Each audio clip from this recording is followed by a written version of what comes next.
Good morning, students.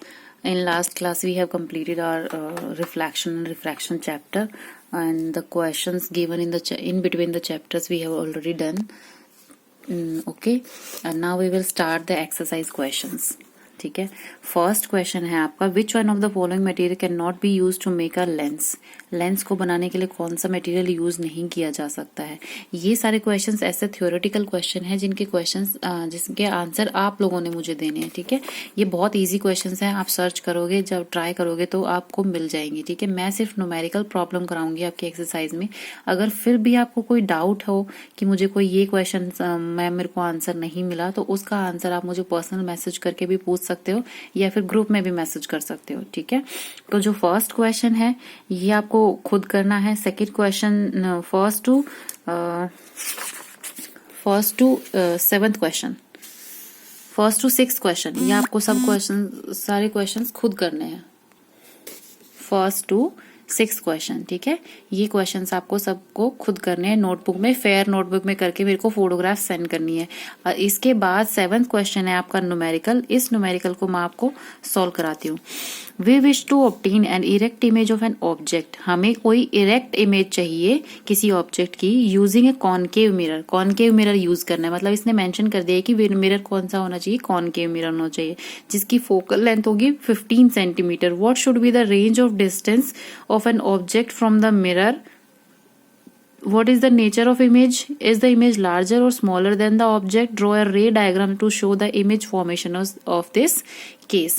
ऐसा question मैंने आपको ऑलरेडी करवाया हुआ है, लेकिन फिर भी मैं आपको बता देती हूँ कि किस तरीके से ये सॉल्व होगा. ठीक है,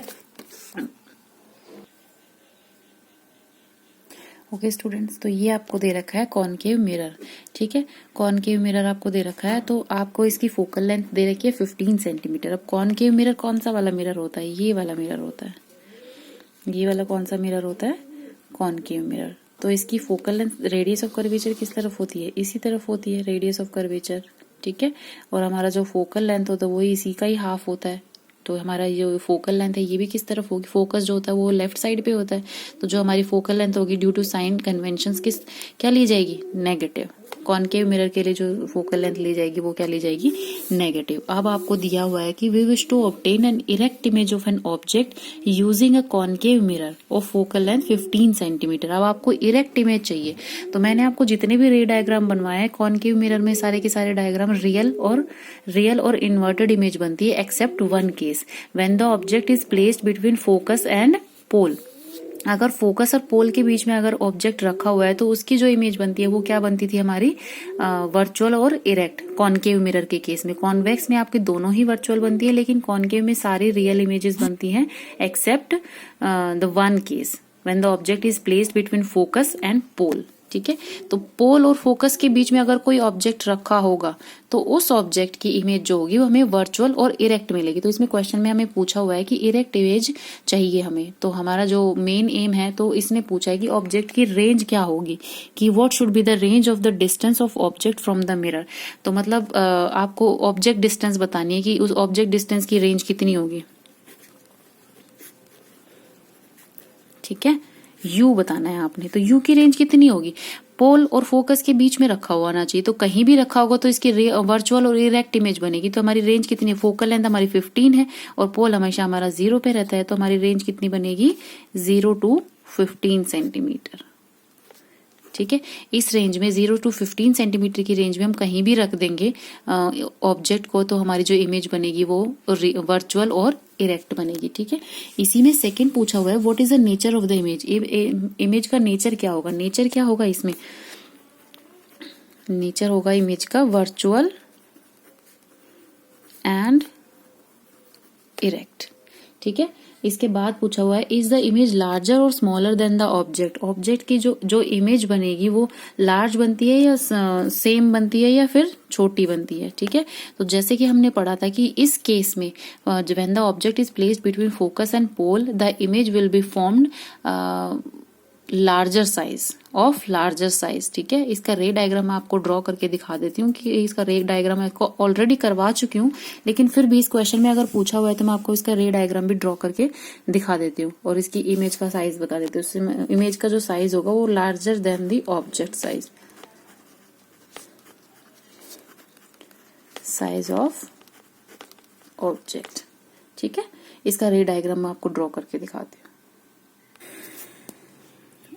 ओके स्टूडेंट्स, ये इसका रे डायग्राम है when the object is placed between focus and pole. ये वाला ऑलरेडी मैं आपको करवा चुकी हूँ, तो इसका रे डायग्राम ये बनेगा। और इसका जो ऑब्जेक्ट डिस्टेंस की रेंज होगी वो होगी 0 to 15 सेंटीमीटर, और nature of image virtual and erect, size of the image larger than the size of the object. ठीक है, अब नेक्स्ट क्वेश्चन है हमारा, name the type of mirror. Name the type of mirrors in the following situation. Headlight of the car में कौन सा mirror use होगा, side mirror view में कौन सा होगा, और सोलर फर्नेस में कौन सा होगा। ये मैं आपको बता चुकी हूँ कि कौन कौन से उसके लिए कौन कौन से मिरर इनमें जो यूज होते हैं, वो मिरर का मैं नाम ऑलरेडी बता चुकी हूँ यूजेस ऑफ मिरर्स में। ठीक है, तो आपको ये सब चीजें आपकी नोटबुक में लिखनी है। अगर आपको नहीं पता तो आप मुझसे पूछेंगे या फिर ट्राई करेंगे कहीं से पता करने की, गूगल करो या फिर आप एक बार ट्राई करो। ठीक है, नेक्स्ट क्वेश्चन है, 1/2 of a convex lens is covered with black pepper, will this lens produce a complete image of object, verify your answer experimentally, explain your observation. ठीक है, इसमें आपको दे रखा है कि आपका एक कॉन्वेक्स लेंस है, अगर उसको क्या कर दिया जाए, उसको डार्क कर दिया जाए, मतलब ब्लैक पेपर से कवर कर दिया जाए। ये है, जैसे मान लिया हमारा ये लेंस है, इसको कवर कर दिया हमने, तो जो इमेज है, जो इमेज बनेगी, इसकी इमेज तो बनेगी, लेकिन इसमें क्या होगा कि जो लास्ट वाला पोर्शन है, इस ब्लैक वाले पोर्शन की वजह से जो इमेज की जो फॉर्मेशन होगी वो उसकी इंटेंसिटी कम होगी।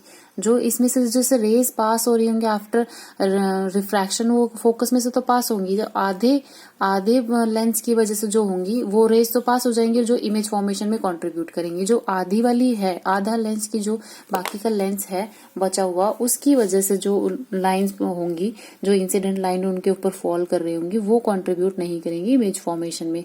ठीक है, तो इससे क्या होगा कि इमेज तो बनेगी, लेकिन इमेज में क्या होगा, जो उसकी ब्राइटनेस होगी या फिर उसकी इंटेंसिटी होगी वो बहुत कम हो जाएगी as comparison to the complete lens. ठीक है, जो कंप्लीट लेंस जो हमारी इमेज बनाता, जितनी शार्प इमेज बनाता, उतनी शार्प इमेज ये नहीं बना पाएगा। ठीक है, तो ये इस क्वेश्चन का आंसर है। नेक्स्ट क्वेश्चन है आपका 10th question, an object 5 centimeter in length is held 25 centimeter away from the converging lens of focal length 10 centimeter. Draw the ray diagram and find the position, size and nature of the image formed.